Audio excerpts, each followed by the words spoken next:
একজন মসজিদের ইমাম সাহেব যদি 5,000, 6,000, 10,000 আপনার টাকা দিয়ে তার সংসার চালিয়ে রাখতে পারে এবং তারই পাশাপাশি আবার ঘর ঠিক করে জায়গা জমি কেনে, আর আপনি লক্ষ লক্ষ টাকা ইনকাম করিয়া তারপরও মাস শেষ করে আপনার সংসারের অভাব যাচ্ছে না, তার মানে হচ্ছে ওই মসজিদের ইমাম সাহেবের টাকার ভিতরে কলম আল্লাহর রহমত রয়েছে, বরকত রয়েছে। এর জন্য আপনারা অল্প পেয়ে শুকরিয়া আদায় করেন মহান আল্লাহ পাক রব্বিল আলামিনের কাছে। আসলে দেখবেন শুকরিয়া কিভাবে আদায় করবেন।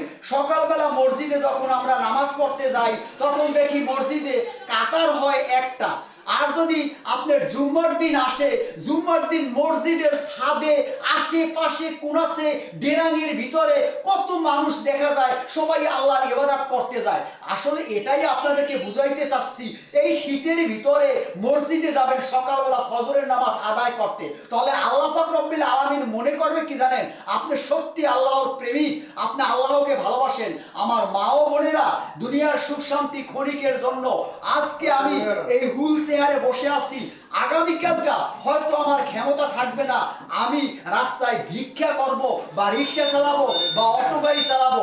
এর জন্য আপনাকে আমাকে নিয়মিত ভিডিও পোস্ট করতে হবে, কে আপনাকে ভালোবাসা দিল আর কে দিল না সেদিকে তাকানো যাবে না। ছোট বড় সবাইকে ভালোবাসা দিয়ে আমাদেরকে এগিয়ে যেতে হবে। আসুন আমরা মিলেমিশে কাজ করি। আমি মনিরুজ্জামান সোহেল, 20,000 কে ফলোয়ার হয়ে গেছে আপনাদের দোয়া ও ভালোবাসায়। আমি চাই প্রতিটা মানুষকে ভালোবাসা দিয়ে এগিয়ে যাব। আপনি কি চান কমেন্টের মাধ্যমে জানাবেন।